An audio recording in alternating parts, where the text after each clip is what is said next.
Hello guys, this is the voice of GB and you're welcome to our channel.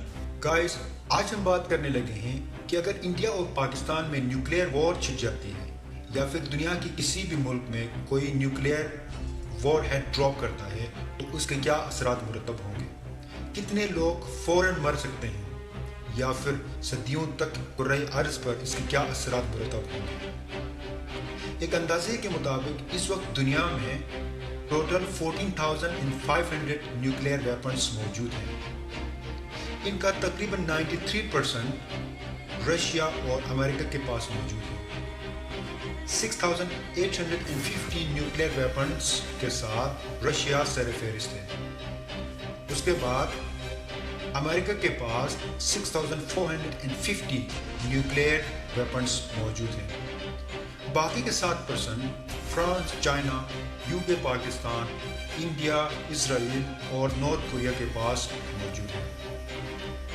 ایک اندازے کے مطابق پاکستان کے پاس اس وقت 150 سے 160 جبکہ انڈیا کے پاس 130 سے 140 نیوکلیئر ویپنز موجود ہیں۔ اب ہم اس بات کا اندازہ لگاتے ہیں کہ ایک نیوکلیئر وار ہیڈ کتنا پاورفل ہوتا ہے۔ ایک درمیانی سائز کا نیوکلیئر بم اتنا بڑا بلاسٹ پیدا کر سکتا ہے کہ 3000 کلومیٹر کے ریڈیس میں موجود تمام انسان، جانور یا پھر انفراسٹرکچر کو صفحہ ہستی سے مٹا سکتا ہے۔ اگر ایک نیوکلیئر بم پھٹ جائے تو اس کی آواز دنیا کے زیادہ تر حصوں میں سنی جا سکتی ہے اور اس سے پیدا ہونے والے پریشر ویوز ہفتوں تک کرۂ ارض کے گرد گھومتے رہیں گے۔ اب ہم بات کرتے ہیں کہ اگر نیوکلیئر وار ہیڈ کسی شہر پر گرایا جاتا ہے تو اس کے اثرات کیا ہوں گے۔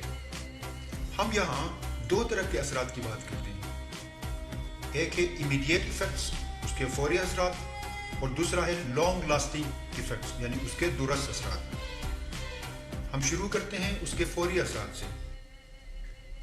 اگر نیوکلیئر وار ہیڈ کسی شہر پر گرایا جائے گا تو دنیا کی 70% آبادی صرف 48 گھنٹوں کے اندر ختم ہو جائے گی۔ یہ تباہی 3 طرح کے اثرات سے پھیلے گی۔ نمبر 1، ہیٹ یا فائر وال۔ نیوکلیئر بم کے گرائے جانے پر آگ کا اتنا بڑا گولہ پیدا ہو جائے گا جس کی وجہ سے 3000 کلومیٹر کے ریڈیس کے اندر ہر چیز پگھل جائے گی۔ نمبر 2، نیوکلیئر بم کے پھٹنے سے ہوا کے پریشر میں ایک دم سے اضافہ ہو جائے گا۔ ہوا کی رفتار 767 کلومیٹر پر آور کے حساب سے بڑھ جائے گی جو کہ آواز کی رفتار کے برابر ہے اور اس کے زد میں آنے والی ہر چیز تباہ ہو جائے گی۔ نمبر 3، اگر نیوکلیئر وار ہیڈ کسی جگہ گرایا جاتا ہے تو اس سے بہت ہی خطرناک ریڈیشنز پیدا ہوں گی۔ جو لوگ بلاسٹ میں بچ بھی جاتے ہیں تو وہ ان ریڈیشنز کی وجہ سے بہت ساری بیماریوں کا شکار ہو جائیں گے۔ ان بیماریوں میں سب سے زیادہ خطرناک سکن کینسر ہوگا اور اس کے بعد ان ریڈیشنز کی وجہ سے لوگوں کا امیون سسٹم کام کرنا بند کر دے گا جس کی وجہ سے وہ بیماریوں کا مقابلہ نہیں کر سکیں گے، وہ صحت یاب نہیں ہو سکیں گے اور آہستہ آہستہ وہ موت کی آغوش میں چلے جائیں گے۔ اب ہم بات کرتے ہیں لانگ لاسٹنگ ایفیکٹس کی۔ لانگ لاسٹنگ ایفیکٹس میں سب سے زیادہ خطرناک ہوگا nuclear winter. Nuclear war had کے کسی جگہ گرائے جانے سے تقریباً 50 بلین کلوگرام کا ڈسٹ اینڈ اسموک ایٹماسفیئر میں پھیل جائے گا جس کی وجہ سے سورج کی حرارت اور روشنی زمین تک نہیں پہنچ پائے گی۔ زمین کا درجہ حرارت مائنس میں چلا جائے گا اور یہ حالت 50 سے 100 سالوں تک رہ سکتی ہے۔ اس حالت کو سائنٹیفکلی نیوکلیئر ونٹر کا نام دیا گیا ہے۔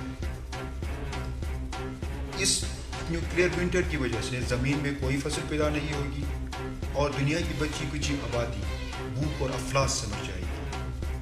Number 2، ozone layer. ریڈیشنز کی وجہ سے اوزون لیئر بری طرح متاثر ہوگی جس کی وجہ سے سورج کی خطرناک شعاعیں زمین تک پہنچ جائیں گی اور یہ شعاعیں سکن کینسر اور دوسری جان لیوا بیماریوں کا باعث بنیں گی۔ ہے نا ناظرین بڑی ڈراؤنی بات؟ آپ کا اس بارے میں کیا خیال ہے؟ کمنٹس میں ضرور لکھیے گا۔